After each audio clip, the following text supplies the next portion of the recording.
예, 넷째나 팔 이제 세 번째 시간입니다. 오늘 본문의 제목은 타격을 받아 큰 집은 갈라지고 작은 집은 터지리라.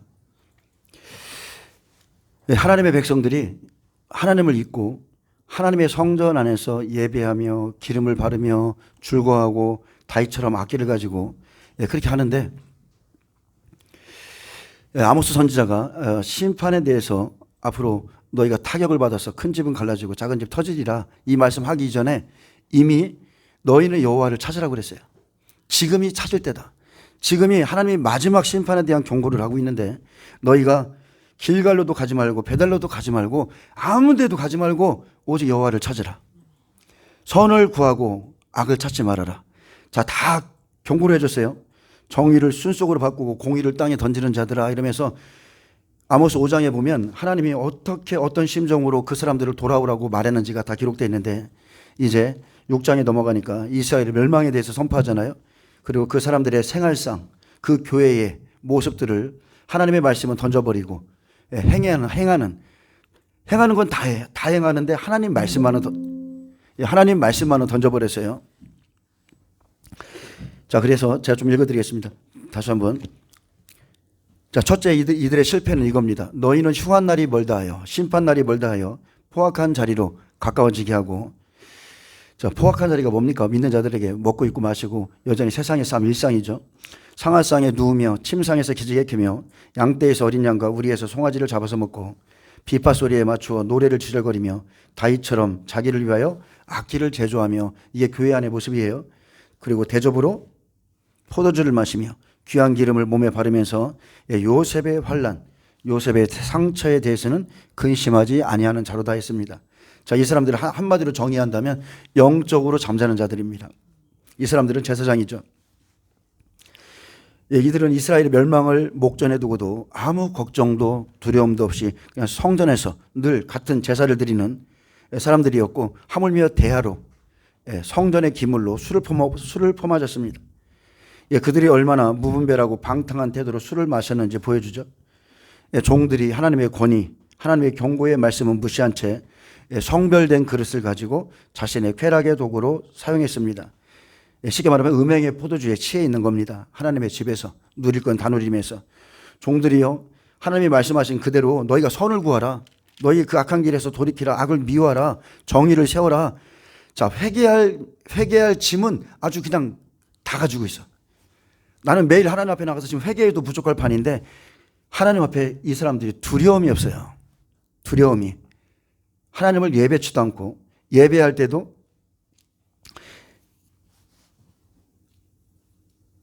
여러분 정말 하나님 앞에 두려움을 가지셔야 돼요. 두려움. 이 사람들은요, 예수님 시대에 음부에 간 부자들과 똑같습니다. 날마다 연락하고 호화롭고 포도주를 마시고 자기들끼리 좋아서 지랄거리고, 근데 아무 근심이 없어요. 그래서 우리가 믿음의 본질을 살피셔야 돼요. 우리가 여기 무엇 때문에 모여 있습니까? 하나님의 말씀을 듣고 쫓으려고 여기 있는 거잖아요. 그래서 하나님의 집에서 포도주를 마시고 귀한 기름을 몸에 바르고 선지자 노릇하고 권능을 행하고 귀신을 쫓아내고, 자, 병 고치는 사역을 지금 하고 있다 해도 누구든지 하나님의 뜻대로 행하지 않으면 그것은 멸망입니다. 내 아버지의 뜻대로 행하지 않으면 그것은 아무런 상관없어요. 자, 이제 예를 들어서 내년에 하나님이 지금 심판하신다, 아직 계획을 갖고 있는데 나는 여전히 이러고 있다고 그러면, 이런 사역만 하고 있다면 하나님하고는 아무런 상관이 없는 겁니다. 우리가 성령의 임재를 추구합니다. 기름 부음을 사모해요. 온몸에 귀한 기름을 다 바르면서도 은혜라는 은혜는 다 받는 거죠. 근데 주님을 기다리지 않아. 주님이 이 세대가 지나가기 전에 오신다고 했는데 내후년이 이 세대가 맞춰지는 한 해인데, 그죠? 완전히 끝나는 해예요, 내후년이. 근데 주님을 기다리지 않는다는 것은, 그것은 신앙에 엄청난 문제가 있는 겁니다. 무엇 때문에 예배하고 무엇 때문에 하나님께 경배하는지조차도 모르는 거죠. 이들은 자기 사업에 빠져 있는 겁니다. 자기 사역을 즐기죠. 자기 기쁨에 빠져서 장차올 환난에 대해서는 근심이 없습니다. 그냥 이게 좋아. 오늘 또 치유하고 회복하고 임재 기름 부음 받고 여기가 좋아. 여기가 좋은 거예요. 마태복음 24장 48절은 말합니다. 만일 그 악한 종이 마음에 생각하기를 주인이 더디오리라 하여 동료들을 때리며 술 친구들과 더불어 먹고 마시게 되면, 자, 주님의 때를 모르는 그 종들의 실생활은 또 한결같습니다. 똑같아요. 한결같이 매일 이러고 삽니다. 나태합니다. 왜 그래요? 오실 예수님을 기다리지 않기에 초점이 없기 때문에 상하상에 눕고 침상에서 기지개 켜고 양떼에서 어린 양, 우리에서 송아지를 잡아서 먹고 비파 소리에 맞춰 헛된 노래를 치르거리며 다윗처럼 자기를 위하여 악기를 제조하며 대접으로 포도주를 마시고 귀한 기름을 몸에 바르면서도 요셉의 환난에 대해서는 근심조차 하지 않습니다. 여러분, 요셉의 환난이 시작되는 순간 재앙은 꼬리에 꼬리를 물고 오죠. 재앙의 재앙, 재앙의 재앙, 완전히 꼬리를 물고 와요. 그래서 덫인 겁니다. 시작하는 날 여기 땡 하면 덫이에요. 그런데도 이런 교회는 즐거움이 가득하고 이런 교회에서 열리는 영성 집회엔 요셉의 환난에 대해서, 자, 예언자들도 오고 치유자들도 오고 말하는데 요셉의 환난에 대해서 말하는 자가 없어요. 아모스 선지자는 심판을 말하고 있는데 이 사람들은 매일 이러고 있는 거예요. 하나님께서 행하실 말씀을 받은 적이 없습니다. 그래서 자기 마음대로 이렇게 사는 거죠. 교회가 멋스러워 보이고 그들의 목회 방향 그리고 사역이 즐거워 보일지라도 때를 따라 하나님의 뜻대로 순종하지 않는 자들은 하나님 나라에 들어갈 수 없음을 아셔야 됩니다. 아멘. 하나님의 종들도 그렇고 성도들도 그렇고요. 솔직히 말해서 이 시대의 은혜라는 은혜는 다 받았습니다. 우리가 조금만 영적으로 갈급하면 어디를 가든지 은혜 받고 귀한 기름을 몸에 다 받습니다. 임파테이션 받고 여기저기 다니며 성령의 기름 부음 받고 다 할 수 있어요. 근데도 말씀만은 행하지 않는 거예요. 말씀만은 행하지 않기에 이들에게 부어준 포도주, 이들에게 부어준 기름 부음은 영적인 사치라는 거죠. 영적 사치. 그래서 하나님의 뜻을 모르고 그냥 영적 안일주의에 빠진 자, 내일도 오늘같이 그냥 이것을 즐기자. 이들은 여러분 영적인 타락자입니다. 영적인 타락자. 우리가 절대 이들과 같은 삶을 살아서는 안 됩니다. 우리에게 좀 부족하고 교회가 뭔가 미흡해도 하나님의 말씀을 쫓아 행하면 하나님은 그걸로 족하십니다. 매일같이 세상을 사랑하고 세상을 향해 생기는 욕심을 우리 안에서부터 처리해야 되고, 그리고 예수님을 기다리지 않는 신부라는 것은 존재하지 않습니다. 있을 수가 없는 거예요. 먼저 번에도 말했지만 남편을 월남에다가 보내놓고서 남편 온다고 그러니까 막 이상사 부인이 왜 지금 오냐고 막. 근데 김상사 부인은 막 밤낮으로 막 남편 어떻게 될까봐 이렇게 기다리는데 자기가 바람 피고 있으니까, 자기가 세상을 살아가니까 남편이 돌아온다니까 겁부터 나는 거죠. 그래서 때가 되었음에도 신부가 신랑을 기다리지 않는 것은 다른 것에 빠져 있는 겁니다. 뭐 다른 말 할 거 없습니다. 다른 것에 빠져 있기 때문에, 마음이 빠져 있기 때문에 안 기다리는 거예요. 그래서 나는 예수님을 기다리는 자인가? 예수님은 분명히 우리에게 시대의 징조를 줬습니다. 많은 말씀을 줬지만 마지막 시대의 징조는 딱 하나입니다. 무화과나무의 비유를 배우라. 이 배우라를 원문으로 찾아보니까 이해하라는 거예요. 이해하라. 이 무화과나무 이스라엘에 대해서 이해하라. 그렇게 말씀하시고 이 세대가 지나기 전에 오실 것이라 약속했습니다. 그러면 이 약속을 믿어야죠. 올해가 잎이 연하여진 지 78년째고 세상의 향락에 취해 있거나 그래도 세상이 좋은 자들은 무감각에 빠져 있는 겁니다. 그래서 일부러 고의로 종말의 말씀을 배척하는 거예요. 고의로. 하늘이 원래 처음부터 있었는데 무슨 그런 일이 일어나겠느냐. 여러분, 고의로 해요. 고의로 하나님의 말씀을 배척합니다. 무화과나무에서 비유를 배우라. 이미 그 가지가 연해지고 잎들이 날 때 너희는 여름이 가까운 줄 안다. 이처럼 너희도 이 모든 것을 볼 때 그가 문 가까이 왔다는 것을 알아라. 내가 너희에게 말한다. 이 세대가 지나가기 전에 이 모든 일이 일어날 것이다. 하늘과 땅은 사라져도 내 말들은 결코 사라지지 않을 것이다. 아멘. 주님의 말씀은 절대 사라지지 않습니다. 우리가 믿든 안 믿든 아무 상관없습니다. 흉한 날이 멀다고 생각하는 자는 요셉의 환난을 근심하지 않다가 그 날을 맞이합니다. 아모스 선지자는 당시의 지도자들이 아니라며 방탕한 생활을 누리고 근심 없이 지난다고 해서 하나님의 심판은 어김없이 다가온다는 사실을 지금 주지시키고 있는 겁니다. 너희가 이런 생활을 하든 믿든 안 믿든 하나님이 약속하신 심판은 그대로 다가온다.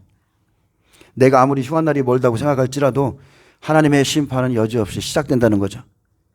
그래서 한 일의 시작은 이스라엘 백성들이 구원받는 시간 잠깐 주시고 그 다음에 하나님의 말씀대로 땅과 바다의 재앙이 임합니다. 재앙이 시작되죠. 두려운 날입니다. 안일하게 생각하는 자는 자연 재난을 맞이하면 자기 뜻대로 되는 게 없고 준비한 것도 없고 자기가 믿은 말씀과 완전히 다른 세상이 펼쳐지니까 그들은 두려움에 빠지죠. 그런데도 이런 어려움 속을 견디고 있는데도 이제 증인들이 다시 한번 5나팔, 6나팔, 7나팔에 있을 더 가혹한 심판을 외치니까 완전히 사람들이 두려움에 빠집니다. 더 이상 견딜 수 없어요. 나 더 이상 못 견디겠다. 심령이 어둠에 잡힙니다. 저는요, 구약하고 신약을 읽어봐도 이날은 두려운 날이거든요. 얼마나 많은 사람들이 주님의 강림을 가볍게 생각하는지 모르요. 얼마나 많은 이 시대의 교회가 예수님의 강림을 무슨 소풍 가듯이 생각해. 얼마나 많은 사람들이 여호와의 말씀을 무시하고 자기 뜻대로 허탄한 생각대로 그날을 준비하고 있는지 몰라요. 아모스 5장 18절 여호와께서 말씀하셨습니다. 자, 헬라어 직역성경은 이렇게 써 있습니다. 아, 여호와의 날을 바라는 자들아, 왜 이렇게 너희는 여호와의 날을 바라느냐? 그것은 어둠이지 빛이 아니다. 마치 어떤 사람이 사자 때문에 도망하다 곰을 만나거나 집으로 들어가서 그의 손을 벽에 대다가 뱀에게 물리는 것과 같다. 여호와의 날은 빛이 아니고 어둠이지 않느냐? 그리고 깜깜하여 광채가 없지 않느냐? 이게 우리가 기다리는 날이에요.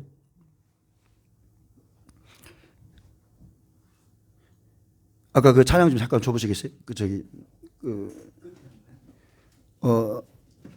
주님이 강림하시는 거. 그거 좀 잠깐 줘보세요. 이거 아닌데? 이 전 거인가 본데? 이겁니다. 맞습니다. 여러분, 시대에 따른 찬양이 있습니다. 구약 시대는 구약 시대대로, 유대인에 맞게끔, 이방인 시대에는 이방인에 맞게끔 하나님이 기름 부어 주심이 틀리죠. 지금 마지막 시대입니다. 그러니까 마지막 시대가 됐기 때문에 성령으로 영감받은 사람들은 마지막 시대의 찬양을 작곡하죠. 찬송가도 마찬가지입니다. 그 시대의 사람들이 감동을 받고 그 중에서 편찬해서 여기다 집어넣고 빼고 사람이 했던 건데, 어떤 거는 민요에다가 곡조를 붙이고 그것이 찬송가에 들어가 있거든요. 그렇듯이 이 시대에는 대부분 지금 작곡하시는 분들이 다시 오시는 왕에 대해서 작곡하고 있어요. 다시 오시는 왕. 실제 지금 이 마지막 시대가 됐거든요. 그래서 좀 전에 말씀하신 이거 불렀던 할렐루야, 다시 오실 왕. 환란의 날 지나가고 해는 곧 어두워지고 달과 별 그 빛을 잃고 하늘의 권능은 흔들리네. 오늘 설교랑 똑같은 겁니다. 그래서 여러분이 이 말씀이 사나팔부터 시작하는 것이고 이 말씀이 최종적으로 임하는 게 6나팔이에요. 해가 빛을 잃고 어두워지고 마태복음 24장에 나오는 그 말씀이 최종적으로는 이겁니다. 그날에 하늘의 권능들이 다 흔들립니다. 그래서 영광의 주 다시 오시네. 모든 민족이 그날을 주를 경배하게 될 것이고 세상 나라가 우리 주의 나라가 될 거라고 그랬죠. 그러니까 이런 찬양들이 시대적인 찬양인 거예요. 성경 말씀을 그대로 가지고 와서 자기들이 하나님이 감동 준 대로 지금 작사하고 작곡해서 부르는 거거든요. 예수님이 오실 때가 됐는데 매일마다 보혈만 외치고 있어야 되나요? 아니죠. 보혈로 사함을 받은 자들은 성소 안에 들어가고 그분의 나라에 들어가기 힘써야지. 지금도 보혈 찬양만 하면 교회가 좋은 줄 알아요. 그 착각입니다. 더 깊은 임재로 들어가셔야 돼.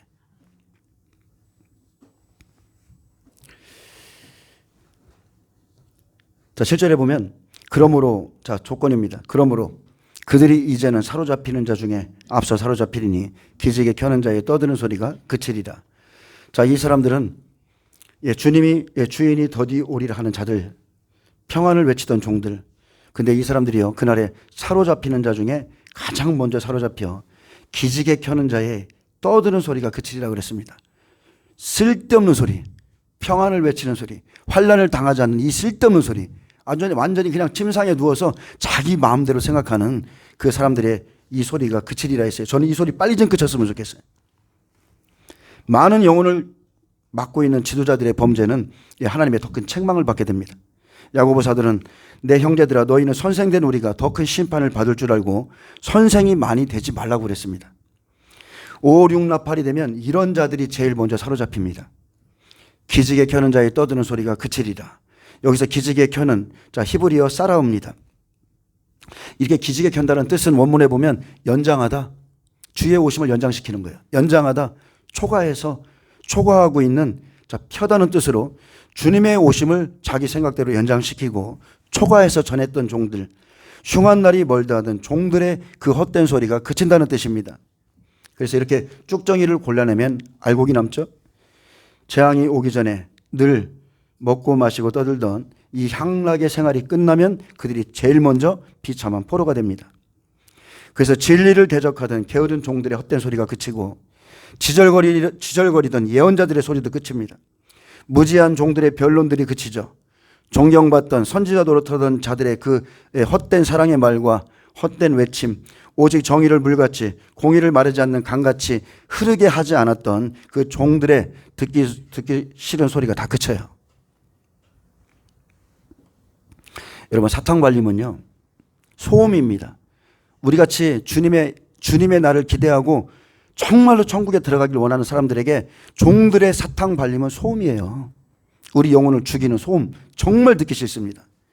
시편 55장 21절에 보면 55장에 보면은 다윗이 그의 친구들, 내 동료들 때문에 자기가 고통당하고 있다고 하나님께 호소하고 있는 장면이 나오는데, 그의 입은 우유 기름보다 미끄러우나 그의 마음은 전쟁이요 그의 말은 기름보다 유하나 실상은 뽑힌 칼이라 했습니다.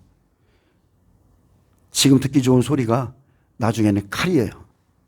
칼입니다. 8절에 만군의 하나님 여호와의 말씀이니라. 주 여호와가 당신을 두고 맹세하셨노라. 내가 야곱의 영광을 싫어하며 그 궁궐들을 미워함으로 이 성읍과 거기 가득한 것을 원수에게 넘기리라 하셨느니라. 자, 하나님께서 지금 자기 자신을 근거로, 즉 자신의 거룩함의 근거에서 맹세했습니다. 이것은, 자, 이 맹세는 어떤 맹세예요? 더 이상 이스라엘의 죄를 참지 않고 반드시 심판하시겠다는 하나님의 강하고 확고한 의지를 보여줍니다. 하나님은 거룩하시기에 무엇보다 죄악을 미워하시는 분이죠. 내가 야곱의 영광을 싫어한다고 그랬습니다. 은혜 시대 끝자락 되면 솔로몬과 똑같습니다. 수많은 여인들을 맞아서 에큐메니칼 운동으로 하나님을 떠나고 우상 숭배를 막 강요하죠. 자기 종들부터 하니까 그 백성들은 어때요? 당연히 따라하죠.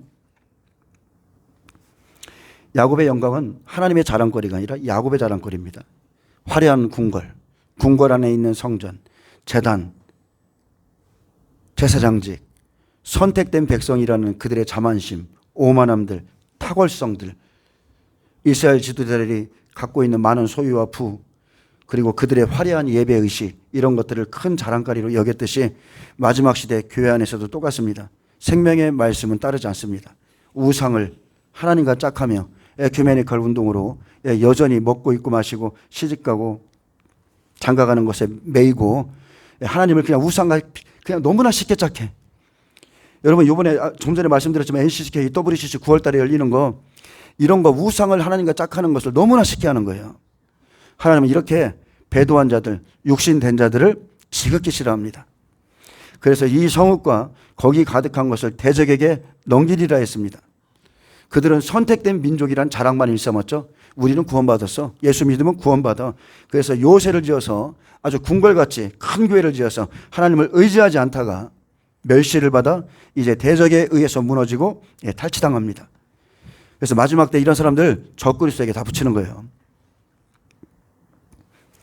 음료와 거짓 선자를 붙이면 하나님을 의지하지 않고 자기 자랑만 일삼던 자들은 모든 것을 빼앗기게 될 것입니다.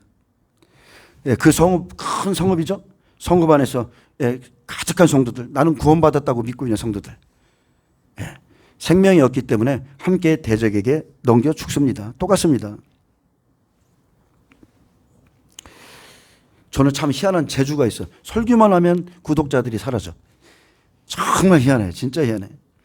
예레미야 7장 8절에 보면 이렇게 말합니다. 보라, 너희가 무익한 거짓말을 의존하는도다. 자, 이 백성들이 뭐를 의존한다고요? 무익한 거짓말. 누가 준 거짓말? 선지자들이 준 거짓말. 너희가 도둑질하며 살인하며 간음하며 거짓 맹세하며 바알에게 분향하며 너희가 알지 못하는 다른 신들을 따르면서 내 이름으로 일컬음을 받는 이 집에 들어와서 내 앞에 서서 말하기를 우리가 구원을 얻었나이다 하느냐? 이는 이 모든 가증한 일을 행하려 함이로다. 이런 일을 행하면서도 나는 구원 얻었다고 그래요. 그리고서 이 일을 계속합니다. 내 이름으로 일컬음을 받는 이 집이 너희의 눈에는 도둑의 소굴로 보이느냐? 보라, 곧 내가 그것을 보았노라. 여호와의 말씀이니라. 우리가 이 말씀을 새겨 들으셔야 됩니다. 하나님께서 그냥 교회 안에 나와서 우리가 구원을 얻었다 이렇게 말한다고 해서 구원받는 게 아니라 구원을 받을 수 없는 자들이 있다고 그랬어요. 자, 그래서 9절에 보면 한 집에 10사람이 남는다 해도 다 죽을 것이라 했죠. 완전한 파멸, 완전한 심판. 이미 5장에 보면 회개치 않는 사람들, 여전히 회개치 않는 사람들. 여기 히브리어 원문엔 접속사 그로모로가 있어서 앞문장과 직접적으로 연결됩니다. 앞에서 예고된 심판이 본절에 이르러서 어떤 집이나 궁궐에 지금 현재 10사람이 남아있을지라도 모두 죽을 것이라고 완전한 파멸을 강조했습니다. 죽은 사람의 친척, 곧 그 시체를 불사를 자가 그 뼈를 집 밖으로 가져갈 때에 그 집 깊숙한 곳에 내실이죠. 있는 자에게 묻기를 아직 더 있느냐 하면 대답하기를 없다 하리니 그가 또 말하기를 잠잠하라. 우리가 여호와의 이름을 부르지 못할 것이라 하리라. 자, 이게 무슨 의미냐면 그날에는 여호와의 이름을 부르는 것조차 두려운 거예요.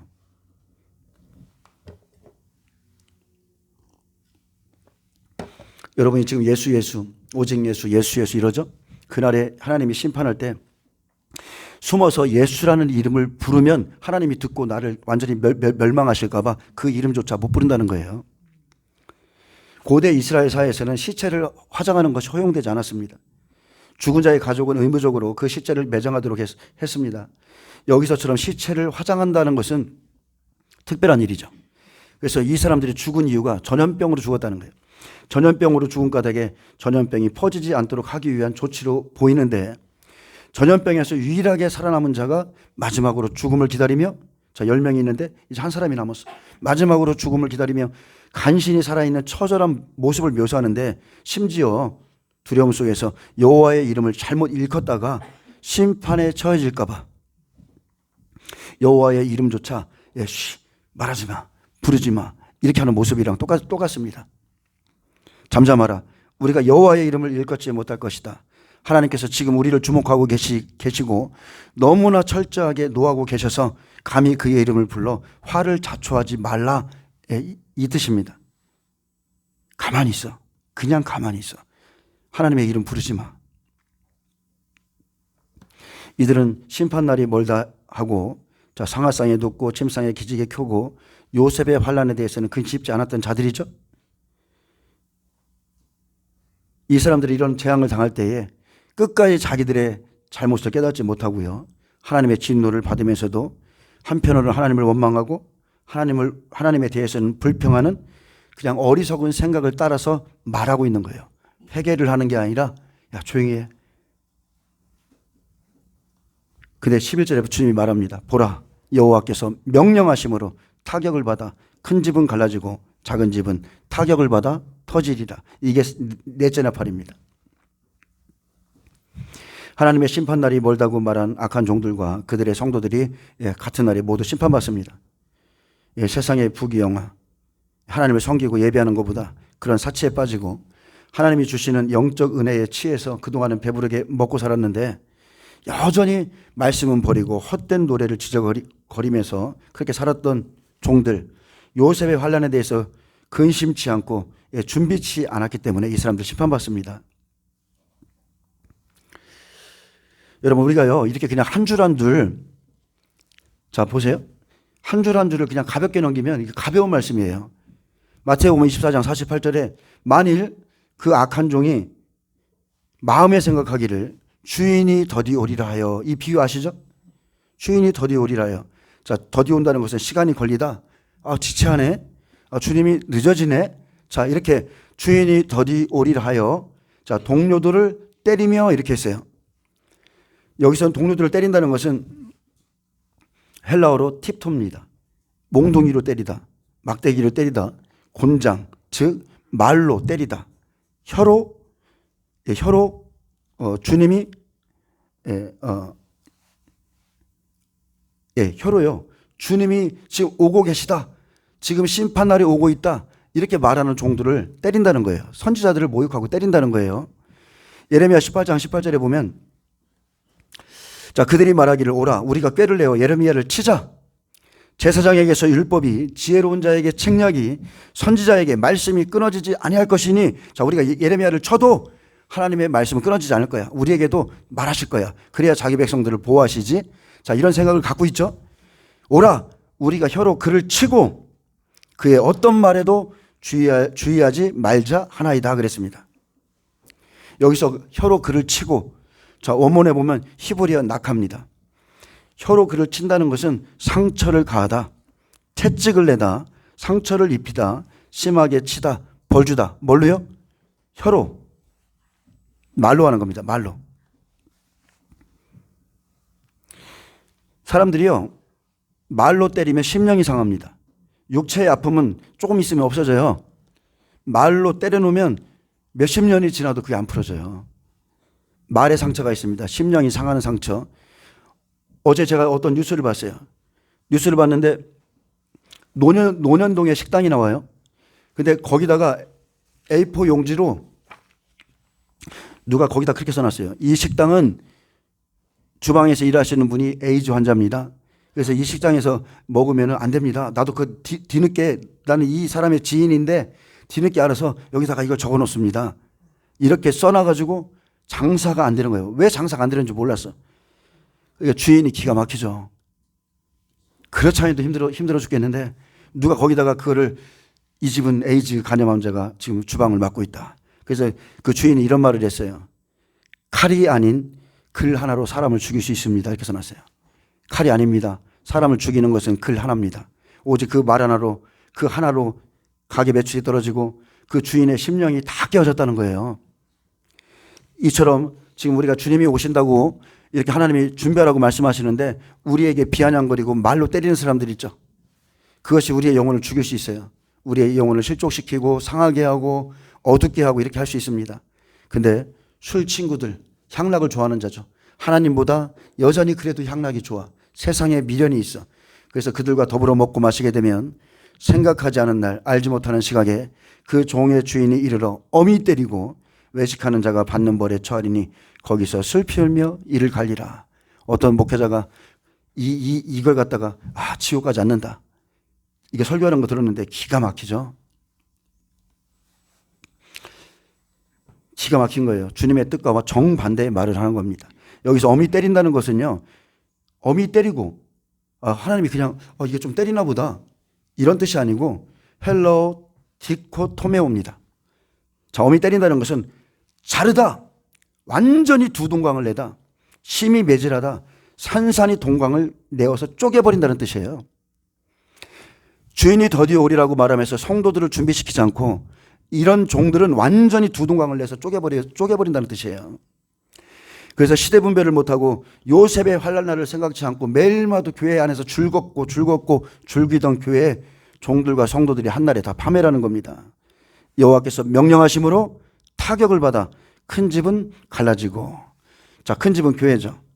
이런 교회는 산산이 떨어져서 파멸되고 작은 집은 타격을 받아 터지리라.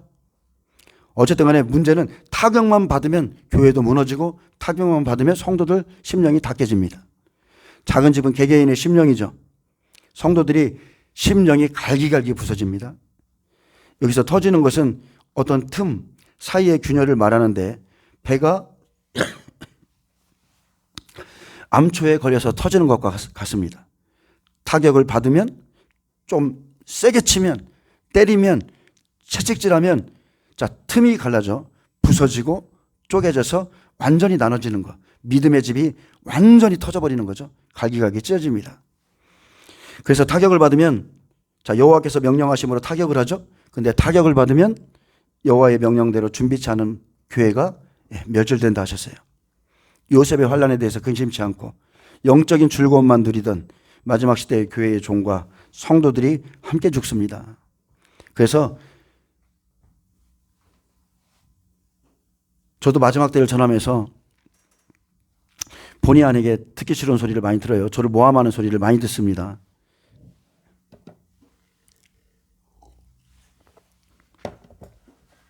예, 며칠 전에도 어떤 분이 그죠? 그때 네이버에 올려놓은 그 글 하나 때문에 사람들이 오해를 해가지고 이제 저희 교회에 관계된 분들이 남편들이 봐라 이 교회 이단이지 않느냐 이렇게 하면서 지금 벌써 두 분이에요. 그 글 하나로. 근데 그 글을 써서 모함하는 그 사람은 반드시 하나님의 심판을 받습니다.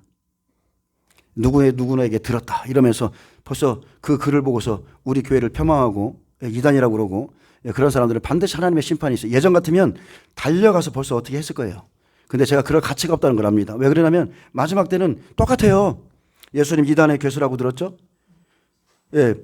예수님의 제자들도 똑같아요. 진리를 전하면 사람들, 깨닫지 못하는 사람들, 요셉의 형 같은 사람들은요 그냥 다 무시해버리는 거예요. 하나님의 말씀을.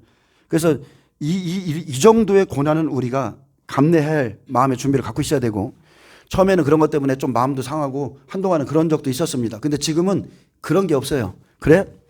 해. 어차피 공격해. 나는 진리를 전하고 진리를 대적하는 자는 하나님이 하실 거니까. 하나님이 하실 거니까. 저는 조금의 두려움도 없어요. 상대하고 싶지도 않아.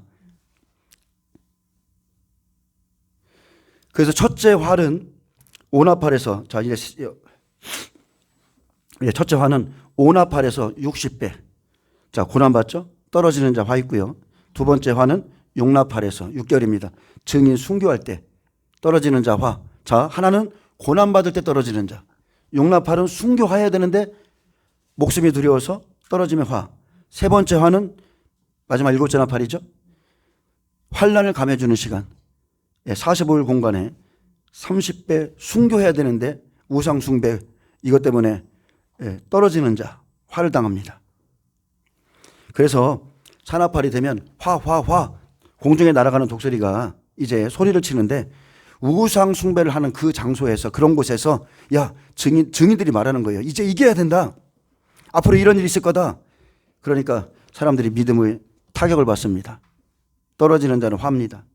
그래서 믿음의 빛이 타격, 즉 침을 받아서 사람들의 생각이 확 어두워지죠.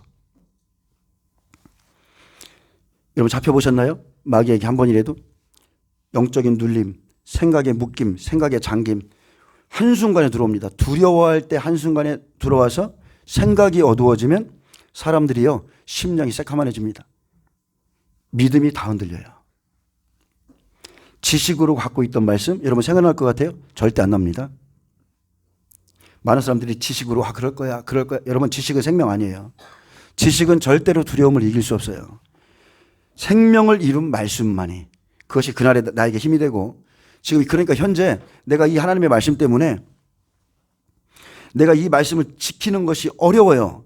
그래서 엎어졌다가 막 뒤쳐졌다가 막 이러면서 넘어졌다 하면서 이긴 거 있죠. 지켜낸 거. 하나님의 말씀을 준행하려고 막 노력하면서 지켜낸 거. 이게 생명이에요, 생명. 이 생명을 이룬 것이 그날에 생각나고, 그러면서 하나님께서 네가 나의 인내의 말씀을 지켰기 때문에 내가 또한 너를 지켜주겠다고 그랬어요. 근데 지금 지킨 것도 하나도 없는데 그날 지켜주는 게 아닙니다. 그래서 종들의 기준에서 3분의 1이 떨어지고 3분의 1이 어두워집니다. 막 타격을 받으니까 재앙의 재앙이죠. 어쨌든 간에 배가 암초에 걸려서 부딪혀서 갈라지듯이 조그만 타격을 받으면 사람들의 믿음이 다 깨집니다. 웬만한 사람들 다 깨집니다. 그리고 떨어지지 않을 자들이 떨어지니까 화죠. 여러분 불신자들이 떨어집니까? 아무 상관없어요. 불신자들은 이미 그 사람들은 화를 받는 상황이기 때문에 아무 상관이 없고, 떨어지지 않아야 될 사람들이 믿음에 준비한 것이 없어서 떨어지니까 화예요. 그래서 해, 달, 별들, 떨어지지 않을 자들이 떨어지기 때문에 화를 선포해 주는 겁니다. 자, 12절 보겠습니다. 아모스 6장 12절. 말들이 어찌 바위 위에서 달리겠으며 소가 어찌 거기서 바꿔가겠느냐. 그런데 너희는 정의를 쓸개로 바꾸며 공의로 열매를 쓴쑥으로 바꾸며 했습니다. 여러분, 말들이 바위 위에서 달리고 소가 그 위에 바꾸는 것은 순리에 맞지 않죠. 할 수가 없는 겁니다. 불가능한 일인데 이스라엘의 행위는 도저히 도리에 맞지도 않고 도저히 상상할 수 없는 죄악을 버리고 있다는 뜻이에요. 이 사람들은 하나님의 말씀, 심판의 말씀을 쓸개로 바꾸고 공의의 열매를 쓴쑥으로 바꾸어서 먹이는 사람들입니다. 쑥. 그래서 이 쑥물 먹으면 다 죽는 거예요. 인간의 단편적이고 어리석은 눈에는 일시적으로 공의와 정의를 추구하는 일이 쓸데없는 노력으로 보이기 때문에 웬만한 사람들은요, 하나님이 말씀하신 공의와 정의를 무시해버립니다. 그리고 그런 것들을 무시해버려도 좋은 것으로 생각할 수 있어요. 우리 하나님이 그러시겠어? 하나님의 공의와 정의를 너무나 쉽게 버려요. 하지만 이런 생각은 착각에 불과하고 그리고 순리에 맞지도 않습니다. 하나님의 정의와 공의는 방금 눈에 드러나지 않는다 해도 하나님은 자신이 말씀하신 것을 이루시는 정의와 공의의 수호자이십니다. 자기가 말씀하신 바는 100% 다 이루십니다. 그래서 뭐 다른 얘기할 게 없습니다. 안일에 빠져서 요셉의 환난을 근심치 않는 자는 그날에 완전한 멸망받습니다. 13절에 허무한 것을 기뻐하며 이르기를 우리는 우리의 힘으로 뿔들을 취하지 아니해야 했느냐 하는도다. 만군의 하나님 여호와의 말씀이니라. 이스라엘 족속아, 내가 한 나라를 일으켜. 자, 마지막 시대는요, 평화협정 시대죠. 그래서 적그리스의 치하에 모든 나라가, 모든 군대가 일어납니다. 그래서 너희를 치리니 그랬어요. 어디에 있든지 그리스도인들은 모든 나라가 칩니다. 모든 나라가 쳐요. 그들이 하맛 어기에서부터 아라바 시내까지 너희를 학대하리라 하셨느니라. 그때에 사람들이 너희를 환난에 넘겨주겠으며 너희를 죽이리니 너희가 내 이름 때문에 모든 민족에게 미움을 받으리라. 똑같은 소리입니다. 이것은 온 세상에 일어나는 일이고 말씀대로 이루어지기 때문에 여러분 요셉의 환난을 준비하셔야 됩니다. 아멘. 자, 이것도 믿어지는 게 은혜고 안 믿어지는 것도 참 뭐라고 해야 될지 모르겠어요. 아모스 5장 14절에 너희는 살려면 선을 행하고 선을 구하고 악을 구하지 말지어다. 만군의 하나님 여호와께서 너희의 말과 같이 너희와 함께 하시리라. 너희는 악을 미워하고 선을 사랑하며 성문에서 정의를 세울지어다. 만군의 하나님 여호와께서 혹시 요셉의 남은 자를 불쌍히 여기시리라. 자, 여기까지는 이제 해달별 영적인 것을 말씀했고요. 그리고 이제 출애굽기를 좀 보겠습니다. 출애굽기 10장.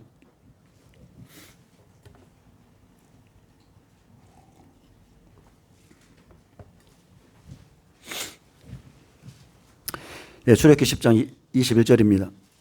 출애굽기 10장 21절. 자, 깜깜한 흑암이죠. 이것도 자연재난입니다. 자, 흑암은 어디에 내려요? 애굽에 내리죠. 애굽이라는 세상에. 쉽게 말하면 애국 같은 심령에 내려지는 진노입니다. 그날에는 영적인 소경들이, 자, 두려워하는 영적인 소경들이 더듬더듬 거리는 흑암을 만날 거라는 뜻이에요. 여호와께서 모세에게 이르시되 10장 21절 봅니다. 여호와께서 모세에게 이르시되 하늘을 향하여 내 손을 내밀어 애굽 땅 위에 흑암에 있게 하라. 곧 더듬을 만한 흑암이니라. 흑암이 얼마나 두꺼운지 더듬을 만한 흑암이래요. 흑암 재앙은 9번째 재앙으로 자연 현상을 통한 재난입니다. 애굽 땅 위에 흑암이 있게 하라. 근데 흑암 재앙은 다른 것과 달리 사전에 아무 예고도 없이 갑자기 임했습니다. 근데 이 재앙이 미친 범위는 부분적이지 않고 애굽의 전 지역입니다. 전 지역. 세상의 모든 곳이에요. 그럼에도 불구하고 이스라엘 자손이 거주하는 고센 땅만큼은 피해를 입지 않았습니다. 그래서 그날에는 애굽에 속한 자는 타격받습니다. 흑암 재앙을 당해요. 그런데 생명에 거하는 자는 보호받습니다. 그래서 한순간에 강력한 흑암 재앙으로 인해서 애굽 안에 있던 사람들이 자기 처소에서 숨고 나오지를 못하는 거예요. 여러분, 그날에는 빛을 비춰도 흑암이 두꺼워서 빛이 안 나가요. 생각해 보셨어요? 더듬더듬 흑암이 만져질 정도야. 자기 처소에서 숨어 있어야 했는데 이것은 곧 뒤따라올 죽음의 밤을 예견케 하는 전조적 재앙이었다는 거. 이거 그 다음에 죽음이 옵니다. 오나팔 어둠이죠.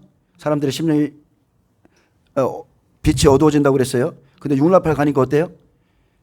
육나팔 가니까 실제 증인들 100배들이 다 죽어야 돼요. 마태복음 24장 29절에도 즉시 해가 어두워지고, 그날 환란 후에 그랬습니다. 그날 환란 후에 즉시 해가 어두워지고 달이 빛을 내지 아니하며 별들이 하늘에서 떨어진다고 그랬습니다. 그래서 오나팔은 3분의 1이 산나팔에서 이제 어두워진다고 경고했지만 육나팔에서는 실제 다 떨어집니다. 22절에 모세가 하늘을 향하여 손을 내밀매 깜깜한 흑암이 3일 동안 애굽 온 땅에 있어서 그동안은 사람들이 서로 볼 수 없으며 자기 처소에서 일어나는 자가 없으되 온 이스라엘 자손들이 거하는 곳에는 빛이 있었더라. 아멘. 이스라엘 있는 곳에 광명이 있었다는 뜻이에요. 이것은 마지막 때 나팔 재앙에 있을 일을 지금 미리 보여주는 사건입니다. 빛 안에 거하는 자, 빛은 말씀이죠. 하나님의 말씀 안에 거하는 자, 말씀에 순종한 자 지켜주시고 애굽에 속한 자 타격을 받아 그들은 어두워집니다. 깜깜한 흑암은요, 어둠의 상태가 극에 달했음을 나타내는 표현인데 극도의 두려움에 사람들이 빠지고, 자, 깜깜한 흑암이 3일 동안이나 있었습니다.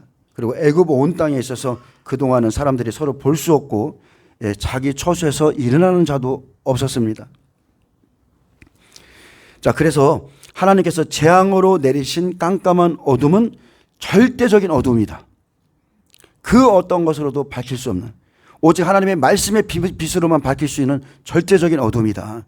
더듬을 만한 어둠, 충분히 손으로 느껴질 만큼의 두꺼운 흑암이 3일 동안이나 있었고, 흑암이 얼마나 극심했는지 사람이 사람을 볼 수조차도 없어서 나오지도 못했습니다. 저는 이것을 제가 여러분에게 한번 간증한 적이 있지만 저는 환상으로 봤다니까요. 제가 하나님 앞에 죄를 졌을 때 흑암이 저를 덮어서 제가 이틀 동안 얼마나 두려운지 이 심령이 새카만해집니다. 한순간에 내 안의 기쁨이 다 사라져요. 흑암이, 하나님이 진노하실 때, 제가 잘못했거든요. 진노하실 때 제 안에 두려움으로 가득 차게 하셨어요. 자, 이것은 마치 깜깜한 어둠 속에서 눈먼 소경처럼 더듬거리는 사람들의 모습을 보여줍니다. 여러분, 영적인 소경들이 앞으로 이런 일을 당할 겁니다.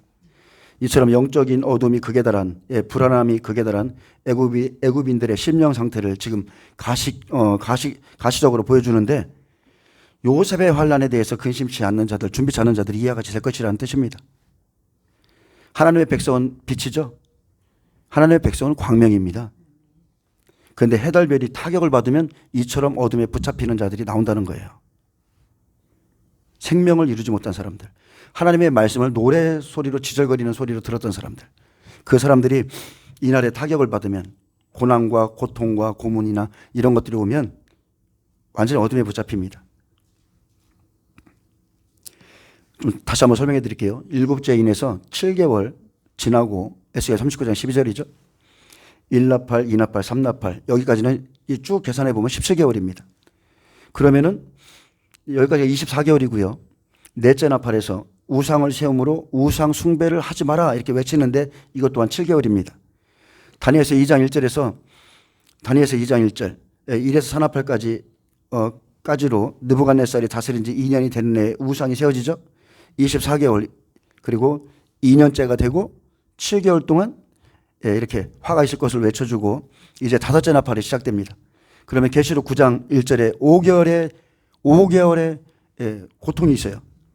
그래서 60배 고난받고 소활성에 잠깐 들어갔다가 7나팔 30일 공간에 부활 휴거 다음에 이 사람들은 살아서 예비처 들어가고, 여섯째 나팔 100배들 순교하는 6개월이죠. 여섯째 나팔은 이때 60배들은 소활성에 있습니다. 잠시 보호받습니다.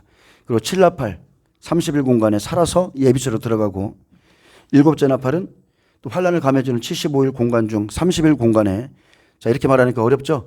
1290일에서 1335일 사이라고 보시면 돼요. 이 6나팔 순교하고 낙원에 있던 100배와 아벨로부터 순교하고 낙원에 있던 100배들이 부활해서 다 첫째 부활로 보좌로 가고, 따라서 이스라엘 14만 4천 휴거에서 같이 올라가고요. 이때 소활성에 있던 60배들이 하나님의 은혜로 예비처로 들어가고, 75일 공간 중 40일 공간에 이스라엘과 이방인 30배 이 사람들이 이제 순교합니다. 순교하면 낙원에 들어갑니다. 그래서 천년왕국 후에 백보자 심판, 생명의 부활로 나와요. 여러분 도표를 보면 금방 알 수 있습니다. 도표 보세요.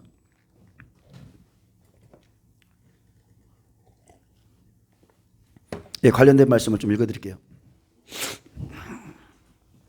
다니엘서 2장 1절에 보면 느부갓네살이 다스린 지 2년이 되는 해에 느부갓네살이 꿈을 꾸고 그로 말미암아 마음이 번민하여 잠을 이루지 못한지라 했습니다. 자, 느부갓네살이 다스린 지 2년이 되는 해, 즉 적그리스도가 뽑힌 지 2년에 그때부터 우상을 세웁니다. 딱 2년 지나면 우상 세워집니다.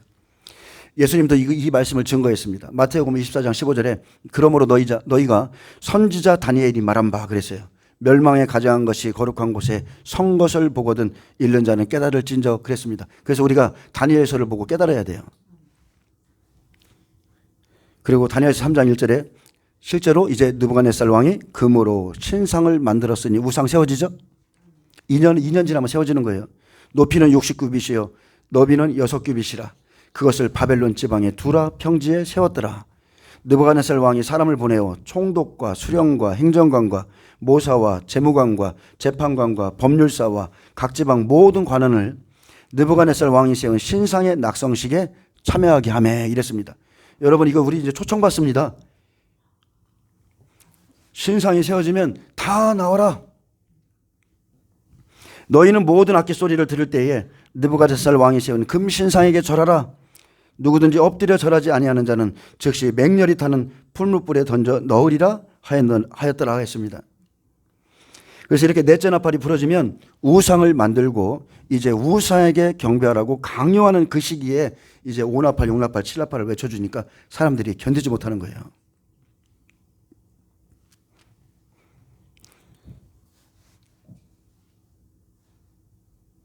자, 7나팔에 보면 예수님께서 마태복음 24장 22절에 보면 환난을 감하지 않으면 구원받을 육체가 없다고 그랬죠. 전 3년 반이 마치고 대접재앙에 바로 들어가면 구원받을 육체가 없어서 환난을 감해 주는데 그것이 다니엘서에 보면 1290일 그리고 1290일 지나 1335일까지 이르는 그 사람은 복이 있다. 이게 75일 시간이에요. 이 75일 안에 부활이 있고 휴거가 있고 예비처 가는 사건이 있고 30배 순교해서 낙원 가는 사건이 이 안에 다 들어 있습니다. 그리고 여기 지나면 다 완전 멸망입니다. 완전한 멸망. 좀 관련 구절 좀 더 읽어드립니다. 에스겔 39장 12절 이스라엘 족속이 7달 동안에 그들을 장사하여 그 땅을 정결하게 할 것이라. 자, 이것은 준비 과정이죠. 다니엘서 2장 1절 느부갓네살이 다스린 지 2년이 되는 해에 느부갓네살이 꿈을 꾸고 그로 말미암아 마음이 번민하여 잠을 이루지 못한지라. 자, 이제 우상을 세우게 되는데 우상에게 경배를 강요하고 그리고 60배들이 먼저 다니엘의 세 친구들이 먼저 끌려가서 시험을 당하죠. 그리고 이제 열왕기상 18장 1절에 보면 많은 날이 지나고 제3년에 자 3년이에요. 여호와의 말씀이 엘리야에게 임하여 이르시되 너는 가서 아합에게 보해라. 내가 비를 지면에 내리리라. 3년 되면 가장 큰 이제 엘리야가 나갑니다. 아합에게 보해라. 그래서 100배들 시련이 이 6개월 안에 있고요. 계시록 9장 12절에 첫째 화는 지나갔으나 그랬습니다. 첫째 화 계시록 8장 13절 땅에 사는 자들에게는 첫째 화죠. 보라 아직도 이후에 화 둘이 이르리로다. 그래서 6나팔의 증인 우상 숭배로 떨어지면 화고요. 7나팔 45일 공간에서 30배들이 우상 숭배로 떨어지면 또 화가 있습니다. 그래서 6나팔에 보면 마지막 절에 20절에 이 재앙에 죽지 않고 남은 사람들은 죽어야 될 사람들이죠. 근데 남아 있어요. 손으로 행한 일을 회개하지 아니하고 오히려 여러 귀신과 또는 보거나 듣거나 다니거나 하지 못하는 금은동과 목석의 우상에게 절하고 그랬습니다. 그래서 6나팔이 마칠 때 우상 숭배로 떨어져요. 6나팔에 죽음이 두렵습니다. 우상에게 경배하는데 여기 보면 여러 귀신들이라고 그랬거든요. 여러 귀신들에게 우상에게 금은 목석에게 경배함으로 백배들 하나님의 별들조차 종들이 떨어집니다. 그래서 6나팔이 지나도 살아있는 자들, 목회자들은 우상에게 경배했거나 짐승의 표를 받고 떨어졌다 이렇게 보시면 되고 이때 참종이라면 반드시 죽어서 낙원에 올라가야 됩니다. 계시록 11장 14절 자, 둘째 화는 지나갔으나 자, 6나팔에서 지나갔고요. 보라 셋째 화가 속히 이르는도다. 이것은 7나팔입니다. 일곱째 천사가 나팔을 불매 하늘에 큰 음성들이 나서 이르되 세상 나라가 우리 주와 그의 그리스도의 나라가 되어 그가 세세토록 왕노릇 하시리로다. 자, 마지막 7째 나팔에는 부활, 휴거, 보좌로 가는 자들, 왕노릇 하는 자들이 올라가고 12장 12절에 보면 그러므로 하늘과 그 가운데 거하는 자들은 즐거워하라.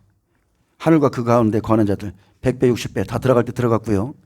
그러나 땅과 바다는 화 있을진저 이는 마귀가 자기의 때가 얼마 남지 않은 줄을 알므로 크게 분내어 너희에게 내려갔음이라 하더라 그랬습니다. 그래서 마지막 때는 부활, 휴거, 예비척하는 사건 딱 지나고 나면 이제는 땅과 바다에 화가 있습니다. 여기서 마귀가 크게 분내었다는 뜻은요, 헬라어로 시모스입니다. 거친 숨을 쉬는 거예요. 완전히 격정을 해가지고 거친 숨을 쉬면서 완전히 맹렬함, 분노, 붕괴, 경로에서 내려갔다는 뜻이고, 그래서 땅과 바다에 있는 사람들은 화를 당합니다. 자, 백배들이 순교합니다. 그리고 7째 나팔에 부활, 휴거, 60배 또 예비쳐가는 사건이 있은 후 이제 땅과 바다에 화가 있는데 이것은 7나팔, 30일 공간의 화, 마지막 남은 자손의 추수, 생명 있는 자들의 추수죠. 여러분 생각해 보세요. 생명 있는 자들은 지금 다 올라갔어요. 하늘, 그리고 그 가운데 거하는 성도들, 그리고 또 이제 마귀가 자기 때가 얼마 남지 않았다는 거 알았죠. 이제 3년 반이면 자기는 이제 무적행에 갇혀야 돼. 할 수만 있으면 택하신 자들을 어떻게 하겠습니까? 아주 그냥 경로에서 내려간다니까요. 그래서 생명 있는 자들이 마지막 때 우상 숭배 앞에서 자기를 부인하지 못하고 떨어지지 말아야 될 사람들이 떨어지면 이것이 화고요. 그래서 넷째 나팔에 증인들이 외쳐주는 겁니다. 이제 이것만 버티면 된다. 이것만 버티면 누군가에게는 5나팔, 죽음이 피해가는 그래 5나팔만 버텨. 또 100배들은 6나팔만 버텨. 그리고 7나팔, 여러분 좀 잘하세요. 땅과 바다에 속하신 분 고생이란 고생은 다 하고 어차피 죽어야 되고 하나님의 영광은 보지 못하고 천연왕국 지나야 이제 살아나. 이제 생명이 생명이로나. 이왕이면 100배로 가시든지 60배로 가시든지. 자, 그게 우리가 좀 장성해져야 돼요. 사람들의 심령이 흑암처럼 깜깜하고 어두워지면 정말 난리도 아닙니다. 여러분 생각해 보세요. 미래나 마태복음 25장에 미래난 처녀들이 등불이 꺼져갑니다. 막 꺼져가요. 알아요, 자기들이. 큰일 났다는 거. 이제 큰일 났다. 그래서 이 기름 좀 나눠달라고 그래. 나눠줄 수가 없죠, 이거는. 오랜 시간 준비해서 자기 마음 안에 있는 걸 어떻게 나눠줘? 나눠줄 수가 없어요. 그래서 혼인잔치에 문이 지금 닫히기 일보 직전인데 그때 기름을 사러 돌아다니는, 우왕좌왕 돌아다니는 그 처녀들을 한번 상상해 보세요. 근데 그때 예수님께서 문을 딱 닫으면 그 사람들의 마음이 어떻겠어요? 나는 끝났다. 어두워지는 겁니다. 나는 끝이다. 내가 너희를 도무지 모른다. 그 음성을 한번 들었다고 생각해 보세요. 화입니다, 화. 견딜 수가 없는 거예요. 그래서 4나팔까지가 방주문이 닫히는 거고 5나팔, 6나팔, 7나팔에서 신랑이 우리를 붙들고 이기게 해주시는 거예요.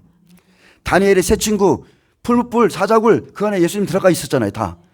그래서 그 문이 닫히면 하나님과 함께 했던 자들은 그 안에서 승리케 하는 거고.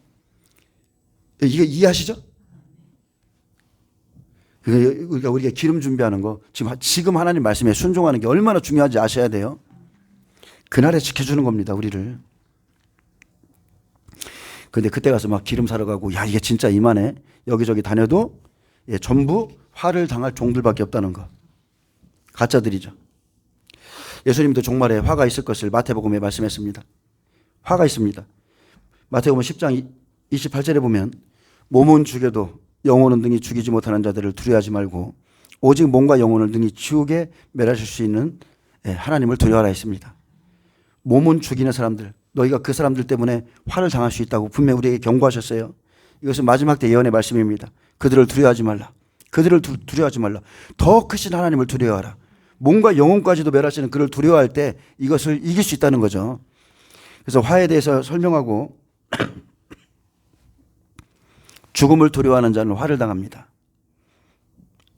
32절에 누구든지 사람 앞에서 나를 시인하면 나도 하늘에 계신 내 아버지 앞에서 그를 시인할 것이요 누구든지 사람 앞에서 나를 부인하면 28절 말씀대로죠. 몸은 죽여도 영혼을 능히 죽이지 못하는 그 사람들 앞에서 죽음이 두려워서 나를 부인하면 나도 하늘에 계신 내 아버지 앞에서 그를 부인하리라. 우리에게 지금 화가 있을 것을 예수님이 말씀해 준 겁니다. 그래서 예수님이 우리에게 지금 주시고자 하는 말씀의 의미가 뭐냐면 누구든지 죽음 앞에 서는 시간이 있다는 거예요. 마지막 때 다 환난 통과합니다. 그래서 끝까지 견디는 자가 구원을 받는다고 말씀하셨고 방주에 들어간 자들이 죽음 앞에서는 이제 목숨을 내놓아야 된다. 그 소리입니다. 신랑 앞에서 내가 내 목숨을 내놓으셔야 된다는 뜻이에요. 우상 숭배를 거부하고 펴 사건을 이기고 나서야 구원받습니다. 앞으로 세상에서 이제 돌이나 나무로 우상을 세우든지 어떤 금으로 세우든지 간에 세우면 이제는 왔구나. 이제 믿는 자들 우리 그리스도인들을 떨어뜨리기 위해서 시험하는 때가 왔구나 이렇게 생각하시면 돼요. 그리고 이것은 사람들이 이제 압니다. 깨닫게 됩니다. 근데 그날엔 현재 여기에 대한 경고의 말씀을 듣지 않는 자들 그날의 우상 숭배로 죽어갑니다. 여러분 보세요. 여러분 여기 초대받은 사람들이요. 보세요. 총독, 수령, 행정관, 모사들, 재무관, 재판관, 법률사, 각 지방의 모든 관원들 유력하는 자들을 다 불러 모아가지고 거기서 그 사람들이 경배하면서 야 괜찮아. 고개 잠깐만 숙여. 괜찮아. 나가서 다시 섬겨 하나님. 여러분 이런 미혹이 온다니까요. 종말의 복음을 듣지 않았기에 우상에게도 경배해도 괜찮다는 거짓 선자의 말을 듣고 고개를 숙였다가 그날 우상 숭배로 넘어갑니다. 죽어갑니다. 잠깐 숙이고 회개하면 용서받는다. 먼저 번에 그랬죠. 어떤 목사님이 회개하고 뒤돌아서서 용서하면 하나님 용서해 주신다고. 어림도 없는 소리죠. 여러분 그런 소리 듣지 마시고 성경에 기록된 대로 사람 앞에서 시인하지 않으면 나도 그를 부인한다고 그랬어요. 만약에 그 사람들이 이런 우상에게 경배하는 그 순간이 있죠. 경배하는 그 순간에 어둠의 영이 쑥 들어갑니다. 누구든지 진 자는 이긴 자의 종이에요. 내가 죽음이 두려워서 그래 거기 한 번만 숙이자. 어둠의 영이 확 사로잡습니다. 끝입니다. 마태복음 10장은 몸을 죽이는 사람들 앞에서 예수님을 시인하는 자만이 구원을 받게 될 것을 말씀했습니다. 예수님은 화평이 아니라 검을 주러 오셨고 사람의 원수가 자기 집안 식구가 될 것이라 이미 경고했습니다. 아버지나 어머니, 아들이나 딸이든 나보다 더 사랑하는 자는 내게 합당치 않고 자기 십자가를 지고 나를 따르지 않는 자도 내게 합당하지 아니하며 자 마지막 자기의 목숨을 얻는 자는 잃을 것이요 나를 위하여 자기의 목숨을 잃는 자는 얻으리라. 이 말씀을 꼭 붙드세요. 그날 자기 목숨을 잃는 자는 영생을 얻습니다. 엄청나게 두려운 날이 되겠지만 마음속에 새기세요. 히브리서 2장 14절은 말합니다. 모든 사람이 죽기를 무서워함으로 종로를 탄다. 무엇 때문에? 무서워함으로 죽기가 무서워서 마귀에게 종로를 탄다는 거예요.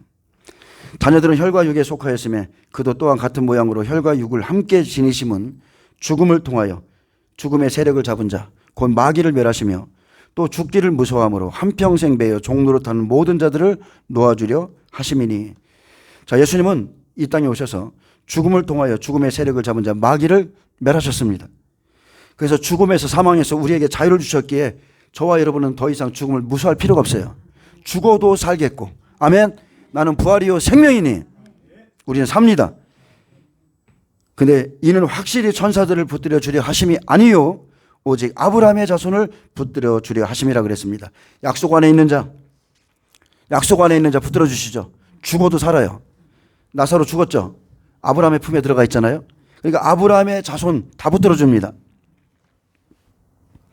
그러므로 그가 범사의 형제들과 같이 대심이 마땅하도다. 이는 하나님의 일에 자비하고 신실한 대제사장이 되어 백성의 죄를 속량하려 하심이라. 구속하려 하심이라. 그가 시험을 받아 고난을 당하셨은즉 시험 받는 자들을 능히 도우실 수 있느니라. 아멘. 여러분 얼마나 위로가 됩니까? 예수님께서 시험 받고 고난을 당하셔서 우리가 시험 받을 때 우리를 능히 도와주실 수 있대요. 예수님은 우리를 위해서 채찍 맞으셨습니다. 침뱉음, 모욕, 손과 발에 못이 박혀 있었고 머리에는 가시 멸류관이 있었어요. 그의 옆구리에 찔린 창자국으로 저와 여러분을 낳으셨고 물과 피를 다 쏟으신 후에 죽음에서 부활하셨죠. 예수님은 죽기를 무서워함으로 종노릇하는 우리를 그런 죄에서 건져내셨다는 것. 주께서 우리를 위해서 죽으셨듯이 우리도 주를 위해서 죽는 자리에 서게 될 것을 지금 말하고 있습니다. 자, 지금 여러분 성령으로 주신 이 말씀을 지키시기 바랍니다. 성령께서 교회들에게 하시는 말씀을 들을지어다. 귀 있는 자는 들으라고 그랬어요. 그래서 지금 성령으로 주신 말씀으로 나를 지키고 사람 앞에서 예수님을 시인하고 이기면 하나님 나라에 다 갑니다. 그가 시험을 받아 고난을 받으셨기에 우리 이 약속을 믿고 가고자 하는 믿음의 사람들을 능히 다 도우신다. 다 도와주신다. 아멘. 나 빨리 도망가야지. 이 얍삽한 게 아니라 주를 위해서 죽고자 하면 잡아주신다. 확실히 잡아주신다. 은혜 시대엔 성령께서 도와주시고 환난 때엔 또 곁에 있는 백배들이 도와줄 거고 그래서 성령과 신부가 오라. 성령과 신부가 오라 하시도다 그러죠. 하나님의 영이 사람을 통해서 이래요. 자, 말씀 뵙겠습니다. 요한복음 16절 32절 말씀으로 뵙겠습니다. 보라 너희가 다 각각 제 곳으로 흩어지고 나를 혼자 둘 때가 오나니 곧 벌써 왔도다. 그러나 내가 혼자 있는 것이 아니라 아버지께서 나와 함께 계시느니라. 이것을 너희에게 이르는 것은 너희로 내 안에서 평안을 누리게 하려 함이라. 세상에서는 너희가 환난을 당하나 담대하라. 내가 세상을 이기었노라. 볼지어다 내가 세상 끝날까지 너희와 항상 함께 있으리라. 세상을 이기신 주님, 그 모든 고난을 시험을 이기신 주님이 우리 안에서 우리를 능히 도와주신다겠습니다.